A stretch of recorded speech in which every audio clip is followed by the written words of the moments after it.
right. The beautiful work table. This one is going to be super short, super sweet. I've been working on a table that I found on Bust Out the Right Monitor here on Battle Maps. Here it is here. I don't know why it's that, but it is called Ominous Bridge First Battle Map, posted by Playground Bully. Well, that's not very nice. Why I gotta be? Why I gotta be like that? Why I gotta be a bully? It's a cool looking map. I like the idea of the the fallen broken bones and all that kind of stuff down there, and this little ominous statue with his scythe. But this stuff doesn't really work too well when you kick it into Tabletop Simulator. Beautiful work table. Been chugging away at this thing for I don't know, a little while anyway. Maybe took me an hour, hour and a half to port this sucker. Let's crack it out. I called it the Evil Bridge. Whoa, that's lame. Right. So, the usual. I took the map and I cracked her down into different parts on the left and the right side. Actually, it's probably the easiest way to show you this is if I go back to the right monitor, go over to my Imgur account. Here's my Evil Bridge crossing. And if I go rearrange images, basically all I did was I took the map, I cut out the bridge, I took some of these pieces up here. This is probably, oops, I just shouldn't have rearranged that one. Done rearranging. Each piece is just a little farther step down to the base map.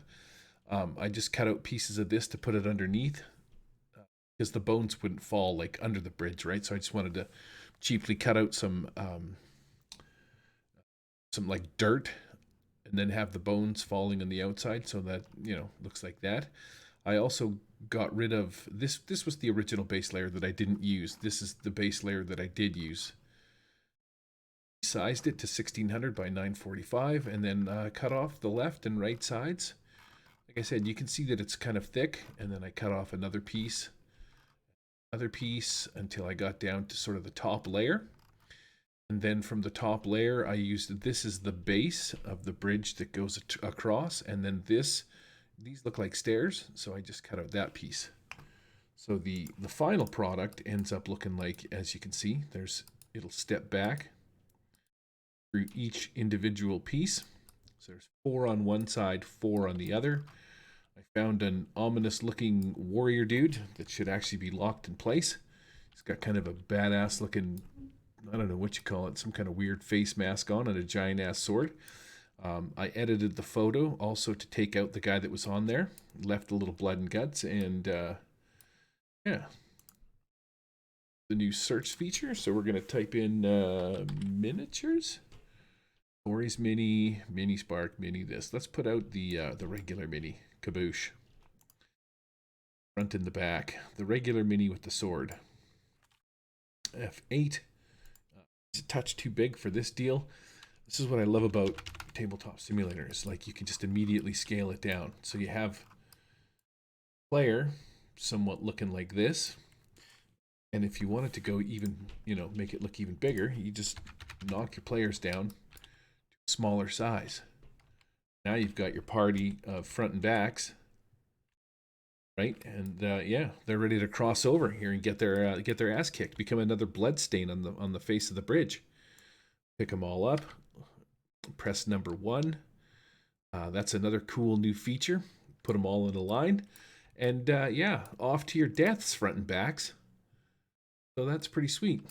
One of the cool parts about this too is, with a little doing, maybe your players want to come over here and make their way, down through the slopes, cross the gully, and then maybe climb up the other side. Maybe they don't want to go across the bridge, but there's a bunch of dexterity checks that you're going to have to make to not fall to your impending doom and, end up on the ground with a mouthful of, or spitting out your chiclets.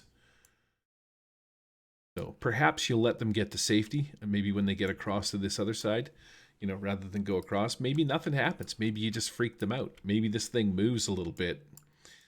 Maybe they got to say some prayers or sacrifice one of the party members. Maybe that's a thing. Maybe you got to make them get like a small, like a goat or an animal or something like that, and they have to sacrifice the goat in order to get across. Lots of things you could do. Up, down, sideways. The beautiful part about it is anytime this guy makes a move, does a thing, I'm going to make my players make dexterity checks to not fall off the side of the bridge to their impending doom. Because yeah, that's going to suck. Ah! Oh, he didn't fall. Ah! Boosh! Check that out. That's awesome. He landed totally on his head. So yeah, there's a broken neck for you right there. And yeah, when they make it across, that's it. That's it for this map. Maybe this guy doesn't even come to life. Maybe you pull a troll or an ogre out from underneath the bridge, and that guy's just there, you know, for whatever reason, and he just stays there. He's just a statue that guards the bridge, kind of a thing, and doesn't really guard or do anything. Maybe you got a band of trolls come out from underneath here. Sweet, lots of things you can do with this bad boy. All right, like I said, short and sweet. This map is going to be called the Evil Bridge. I will post this map to my One World Games with images. Let me move this over to my right monitor. As usual, right monitor style, you will see that, excuse me, that my games workshop, my workshop is right here. Do not want to load it. Do want to expand the info on it. It is called One World Game Tables with Images. Should be just table, I guess. One World Game Table. Well, there's actually multiple tables, but it's just one table. This thing has 82 maps. I just redid a bunch of them. I believe there's 82 some odd maps on it, 82, 83. So this will be like 83, 84. There's 2 separate pages that look like this with different maps that you can use, all working in one world. And yeah, that's where you find them. All right, that's it for this one. Peace out.